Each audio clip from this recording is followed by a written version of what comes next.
Hello everyone, welcome back to controlsnyc.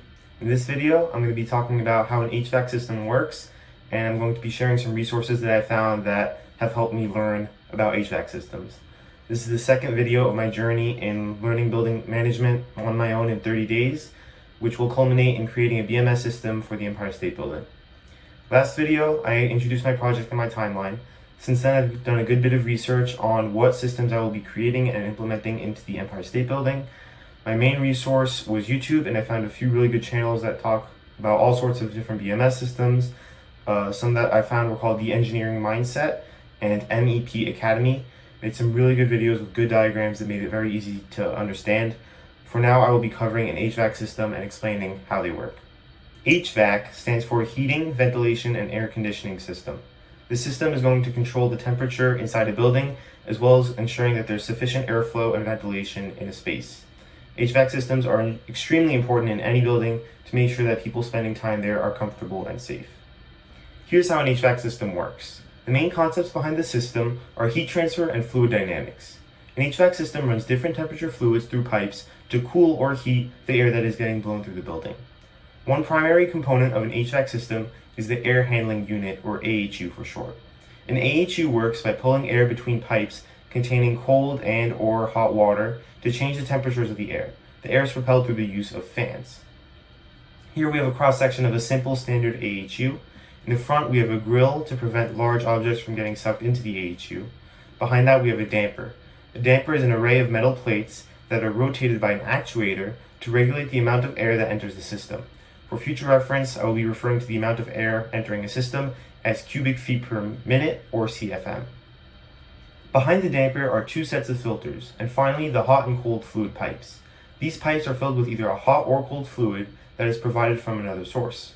As the air passes between the pipes, it gains or loses heat depending on if it is cooler or warmer than the fluid. Typically, only one set of pipes will be active at a time. Behind these pipes is the fan, which sucks in the air and pushes it through the ducts to the room in its zone. A zone is the area that a system services. On smaller buildings, one device can be enough to service a large part of the building, if not all of it. But nowadays, it's more common practice for several AHUs to service smaller sections of the building. In our case, the Empire State Building will most likely have several AHUs, but we'll get back to that in another video. In each room, there is a return duct which takes the dirty, used air from the room and takes it to a return AHU, which expels the air from the building.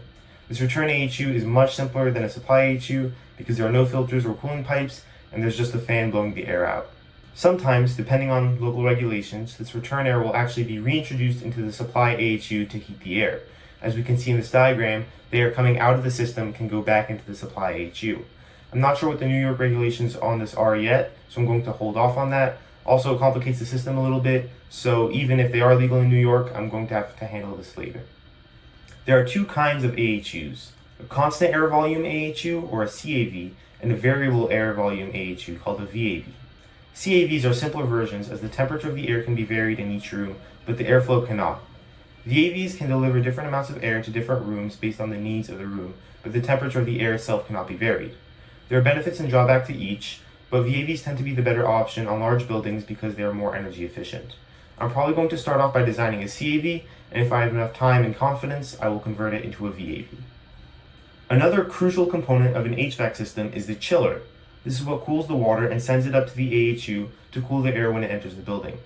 A chiller uses heat transfer to cool the water. A refrigerant located in the compressor absorbs heat from the water in the adjacent evaporator and into the condenser. Both the evaporator and condenser are filled with water, but there are two different systems. The water does not mix. The refrigerant in the compressor acts as a bridge to bring the heat from the evaporator into the condenser. The chilled water in the evaporator is then pumped to the AHU. When the air passes through the pipes, heat is drawn back into the water. This warmer water is then pumped back down to the chiller where the cycle restarts. Now for the hot water in the condenser. Just a reminder, this water has absorbed the heat from the refrigerant that absorbed the heat from the evaporator. This water is pumped up to the roof where there's a cooling tower. A cooling tower kind of does the reverse of an AHU. It sucks cold air in and passes it through the hot water pipes, which draws out the heat and sends it away with the air. The water, which is then warm but not hot, can get pumped back down to the condenser where the cycle restarts. This is a simple HVAC system. Depending on the type of AHU, it can get a little more complicated, but for now, let's look ahead and see what needs to be controlled and programmed using Niagara.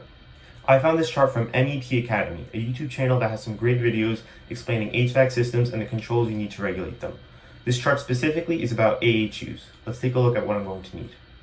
Control dampers. These are the dampers that control the CFM of the entry air into the AHU. This is going to be an analog output, which makes sense because the dampers have multiple positions, so it's going to be analog. And it's an output because the actuator is moving the dampers. Return air temperature sensor. This is referring to the return air's temperature, most likely to reintroduce it into the supply of the AHU. As I previously mentioned, I will not be doing this at first, but it's something to keep in the back of my mind. This is an analog input because there are a range of temperatures that the air could be, and it's going to be recording the temperature of the air. As a side note, all temperatures are analog data because they have a number range of possibilities. Mixed temperature sensor. This is referring to the temperature of the air once the return air and the supply air mix in the AHU. Once again, not going to worry about this for now. Outside air temperature sensor. This is important because it tells the system how hot or cold the air coming into the AHU is. We need to know how much we need to change the temperature to get it to the set point, which is the desired temperature. This is going to be part of a PID control loop. There is another input because we're recording the temperature.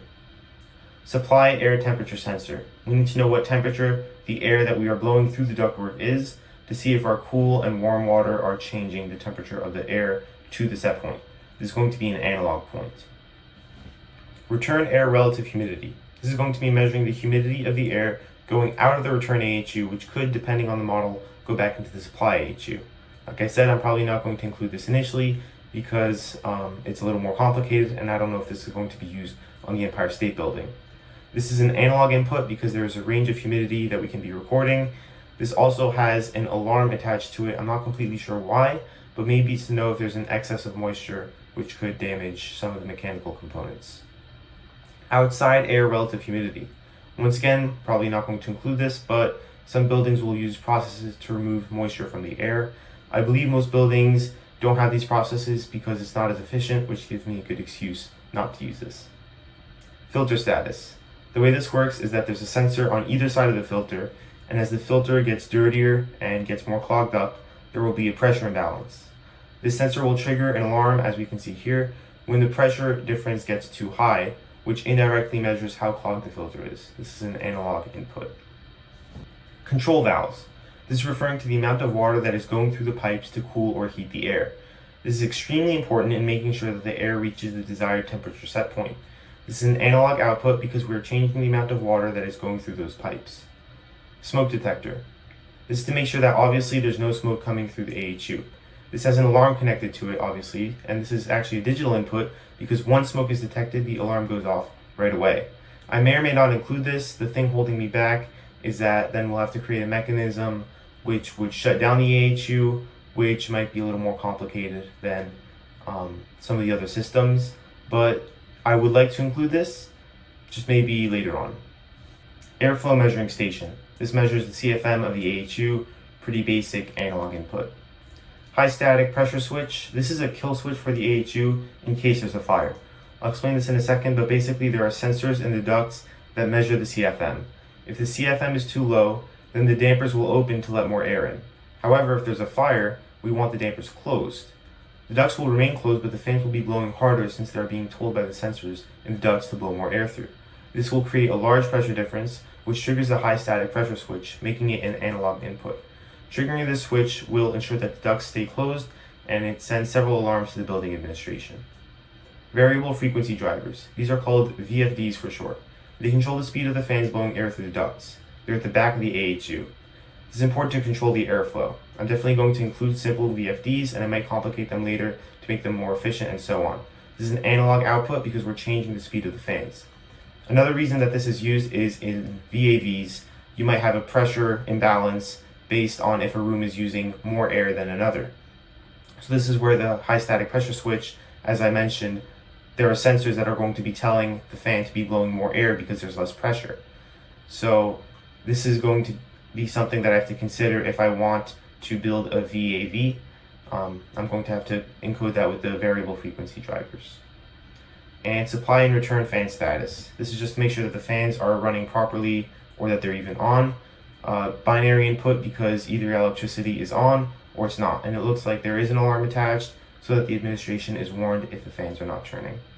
This was a really great resource for me because I basically have all my work right here. I know the points that I want to include, I have a diagram for what I want to build, and I have a good idea of how everything works. I need to do this process for a chiller and a water tower as well. I didn't find a video where it was laid out so cleanly like this, so I'll have to make it myself. And to make my own design, I have to follow 6 steps that I found from MEP Academy. First, I'm going to make a list of the systems that I'm making. Right now, I'm only going to be doing HVAC. Then, I have to make a schematic. I just need to draw it out and see how it looks. This shouldn't be too complicated because I have a good understanding of how an AHU works, and I think I can find an in-depth video on the other components, such as the chiller and the cooling tower, to understand them in the same depth as AHUs. The third step is to find what points I'm going to need. Obviously, I just did that for the AHU, so I just need to do this for the other HVAC components. Hopefully, this won't be too difficult. Fourth step is the sequence of operations to define how the points interact with each other and what each point means. It's basically explaining how the system works and gives a step-by-step means to how the system works. This is probably going to be a little more difficult as I'm going to have to basically come up with the logic for the system, but hopefully I can find a resource to help me along with this. Fifth step is to create a list of all the points that I'm using. This is similar to step 3, except I'm merging with step 4, the sequence of operations, to create a more logical flow and explain how everything works. And step 6 is to make the system in Niagara. And this shouldn't be too difficult if I do steps 4 and 5 correctly. If I realize that I need to add more points, or if my logic is wrong, then I'm going to have to spend more time building it on Niagara. But hopefully I'm going to be able to do those steps correctly. And this is just for one system. When I plan on making more to integrate into the building as a whole, then it can be a lot of work. Though at least I'll have the basic template done, so I can pretty much just copy paste the design and make multiple AHUs interacting with each other. But then I have to figure out how they'll switch off and scheduling and all that stuff. So that's going to be another challenge. Alright, that's it for now. In the next video, I'll be going over the design specifications of the Empire State Building, and I'll start building my diagrams and my points list. Please like and comment down below any suggestions or feedback you have to make my project better. I seriously appreciate any advice you might have. Thank you so much for watching, and I'll see you in the next one.